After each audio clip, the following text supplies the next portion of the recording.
Chapter 26. The sunrise bathed the earth in color.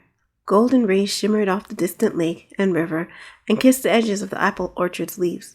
All the city's buildings seemed to glow. The mountaintop where the dragon kept its lair burned in pinks and purples, the mountain's shadow casting its long arm across the meadow. What a shame Desimone didn't often rise early enough to see this sight. She inhaled a deep breath as she watched her city from the castle's tallest parapet. Despite the dragon's threat, the people of her city got up every morning to start their day. Even now she saw them wander into the street with one eye to the sky. How she wished she could see them interact with her own eyes.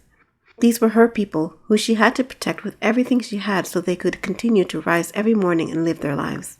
If only the dragon would stay away so my people can live in safety. Desimone hugged herself as a chilly wind picked up. Autumn was on the horizon. Please don't fret yourself, my lady. Maria, a constant presence, stood beside Desimone. The dragon hasn't been seen in many a day. Perhaps it's moved on. One can only hope. Desimone closed her eyes with a sigh. I no longer feel confident in my ability to keep my people safe, Maria. Not after I sent those good knights to their destruction. Are you still fussing over that? I cannot believe my words caused so much harm. Desimone bit her bottom lip. How could I purport myself to be the leader of my people if I put the very ones taxed to protect them in danger? My lady, everyone makes mistakes. Maria placed a hand on her shoulder. You must learn from them.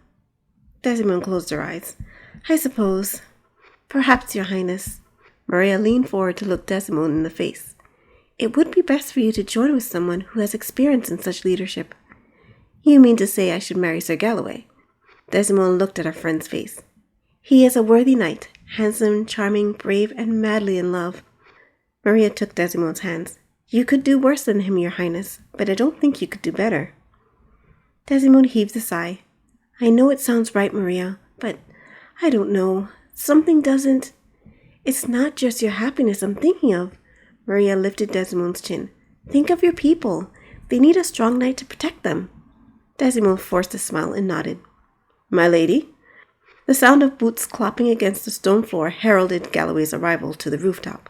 What on earth are you doing up here at this ungodly hour? Good morning, Sir Galloway. Desimone nodded to him before turning her attention back to the sunrise. I could not put head to rest while the dragon lingers. What of you? Have you come to take in the morning sights? I've come to survey the land. The dragon's lair must be around here somewhere. However, allow me to talk some sense into you. Galloway joined her. It's dangerous up here with the dragon lurking. It hasn't attacked in many a day. Desimone let her eyes drop to her people. Should this change, I will have plenty of notice with the watchman on duty. I suppose. Galloway set his hands on the battlement. Sir Galloway, Desimone turned to him. I must apologize to you for my unkind words the last time we spoke, and for my words in front of my people. It was presumptuous and unbecoming of me to dress you and knights down in such a manner. I hope you can find it in your heart to forgive me. You have no need to apologize, my lady. Galloway caressed her cheek. Only remember, I will always be here to protect you. Oh, Maria put her hands on her cheeks. How wonderful! Desimone placed her hand on his. I do appreciate your protection, my good knight. Princess. Galloway held both her hands. I understand how worried you have been over the fate of your people, and perhaps concerned at the apparent inaction in a man such as myself. However, you do not need to fret any longer. I declare to you, my lady, 3 days hence I shall have made the appropriate preparations. I will ride forth to the dragon's lair and destroy it or be destroyed by it. Can't you go now? Maria clasped her hands together. It would ease my lady's mind to have the creature vanquished as soon as possible. It is not a light thing to face a dragon, dear Maria. Galloway turned his eyes to Desimone. No man's blade can penetrate its scales without certain preparations. But prepare I shall, and I shall ride forth, princess. I will be victorious. When I return and present the dragon's head to you, he sank down on one knee. I hope you'll find it in you to accept my request for your hand. Maria squealed, holding her fists over her mouth. Desimone felt her cheeks color. Galloway gazed at her, his eyes staring earnestly into hers. The wind played in his blonde tresses, framing his face in the lightening morning.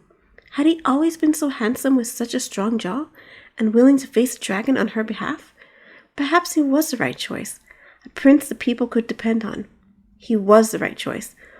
Why then couldn't she force herself to admit it? Sir Galloway. No. Galloway placed a finger to her lips. I know what you would say. I talk a good game, but I have not yet proven myself. When I rid your city of this menace, only then will I hear your acceptance." "How chivalrous!" Maria squealed. With a smile that set her knees to knock, Galloway kissed her hand. Maria gave a fluttering sigh. Desimone glanced at her, but Maria didn't look as if she would faint. Perhaps she was being dramatic. "Thank you for your patience, Sir Galloway." Desimone pressed his hand in hers. "I pray God will grant you mercy and good favor as you ride out to face the creature." "I do not need mercy and good favor," Galloway pounded on his chest. "With winning your hand as my motivation, The blast of a horn tore through the morning air. Screams rose into the sky. "What is it? What's happening?" Desimone rushed to the edge to scan the city.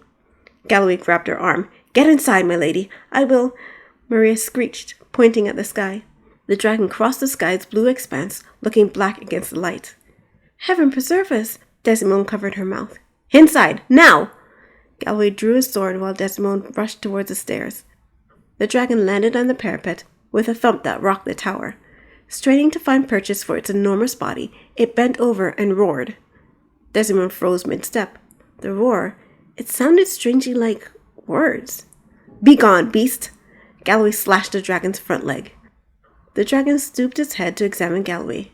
As before, it gave a roar which almost sounded like words. If Desimone strained, it almost sounded as if it said, "Good Sir Knight, put down the sword. I come in peace." "I must be mad with fright." Desimone clapped her hands over her ears and fled inside. Once safe, she collapsed against the wall, gasping. "This way, princess!" Maria grabbed her arm. Desimone allowed her to tow her down the staircase. The dragon's claw reached in through the door and scraped the stone where she had been. It seemed to take no notice of Galloway's attack. "We should go to the keep." Maria led her down the stairs. "It will be the safest place." Desimone barely managed to nod. She followed Maria without a word. They reached the bottom of the stairs and raced down the hall, shouldering the knights and guards who were rushing to defend the castle. Behind her, she heard Galloway, who had retreated from the parapet and rushed down the hall after her, shouting instructions as he ran. His eyes kept glancing out of every window he passed. "Maria, wait!" Desimone glanced over her shoulder. "What of the people in the city? What if the dragon attacks them?" "Leave it to the knights," Maria told her, never slowing her pace. "Besides, haven't you noticed? It's after you!" She glanced out of one of the windows. Desimone followed her gaze. The dragon flew by, a monstrously dark shape. Its golden eyes searched the windows as it passed. When it spotted her, it pulled short and wheeled around. "You're right, Maria." Desimone redoubled her efforts in darting toward the keep. "But why does it want me?" "Keep running. We can sort it out later. And watch out!" Maria pivoted and shoved Desimone backwards. The dragon's arm burst through one of the windows where Desimone had been. With a cry, Desimone pressed herself against the wall. The dragon's scaly paws edged toward her, feeling around until it tapped her. "Ah!" it roared. Its claws closed around her. "Princess!" Maria reached for her helplessly. "Not while I'm here, dragon!" Sir Galloway leapt into the air and thrust his sword into the dragon's paw. The dragon brushed him off and lifted Desimone into the air. "Galloway!" Desimone reached out to him as the dragon lifted her to its mouth. "This shall not be!" Galloway launched himself out of the window. Desimone didn't see what he planned to do, jumping out of the window like that. The dragon raised her to his lips, and Desimone knew she must have been frightened out of her wits. The dragon growled words. Actual words. Words she could understand. "Now then," it said, "my apologies for the abrupt greeting, but your knight would not let me speak. I have come—" Ugh! The dragon suddenly gave a violent growl, its breath tinged with fire. Not only was she going mad, but this dragon was going to roast her alive and eat her. It was all too much for her. Desimone streaked all the air in her lungs and flopped over in a dead faint. When the blonde knight had jumped out of the castle window, Tesco paid him little attention. After all, what could a tiny knight do? Before he had left his cave this morning, Tesco had strapped a metal plate over his leg, heating it to mold it perfectly to his form. It was hot and uncomfortable, but at least he could visit the princess without worrying about the knights causing him pain. So he disregarded the knight. He soon discovered why dragons took knights so seriously. As he tried to speak to the princess and extend his invitation for tea, the knight caught his wing, swung up to his back, and drove his sword through the membrane, allowing him flight, right near the base of the wing. Though not as painful as being stabbed in his wounded leg, the sting was so unexpected that Tesco roared, nearly breathing fire unheeded. Flapping his wing, he flung the knight off and examined the place he had been stabbed. He found there a small, deep wound, smarting, but not enough to affect his flying. Still, his wing membranes were tough and hard to pierce, and the stab was awfully close to where one of his veins lay. Should the knight have pierced the right place, he could have caused Tesco real trouble. He had heard stories of dragons who had bled to death in a similar manner. My, I must start taking knights a bit more seriously. Princess, if you could... Oh! Tesco gasped in surprise when he found the princess collapsed in his hands. Oh dear, wake up, please. He shook her gently. Another jab of pain made Tesco yelp a curse. The knight had found his way onto his tail and was using his sword to pry two of his scales apart to stab him. Release my beloved foul beast, he shouted, driving his sword into the flesh beneath the scales. You are an annoying sort. With a snort, Tesco tossed the knight gently but firmly back into the trees surrounding the castle. This is not going the way I had planned. He set his eyes on the princess, who flopped in his hands as he moved. Still breathing, so that's good. She must have fainted. I've heard human females tend to do so. Oh, the human is not going to be pleased to see her in such a state. It's going to ruin my surprise. A roar reached his ears from below. Looking down, he spotted the castle knights, led by the troublesome blonde one, converging on his location. Oh no. Tesco watched the crowd approach him. If one knight could cause so much trouble, imagine what so many could do. Strange. He had vanquished 3 knights without so much trouble. Could it be the blonde knight had studied his moves after one battle? Could he have, in so short a time, devised a plot against Tesco? And what of the stab on his wig? Had the knight known about a dragon's vulnerability there? Had he been purposely going for the kill? If so, with so many knights to manage, the scenario would get much worse for Tesco the longer he stayed. Glancing at the princess, Tesco took to the sky. It's like my brother says, do what you like and pay for it later. When the human sees her waiting for tea, he'll be so pleased he'll overlook my little gaffe. I'm sure she'll laugh when I explain I only meant to invite her to tea. I hope. He groaned as they flew over the city towards his cave. What a nightmare! He glanced back to the castle where the knights scurried about like ants. I'm not sure this invite could have gone any worse.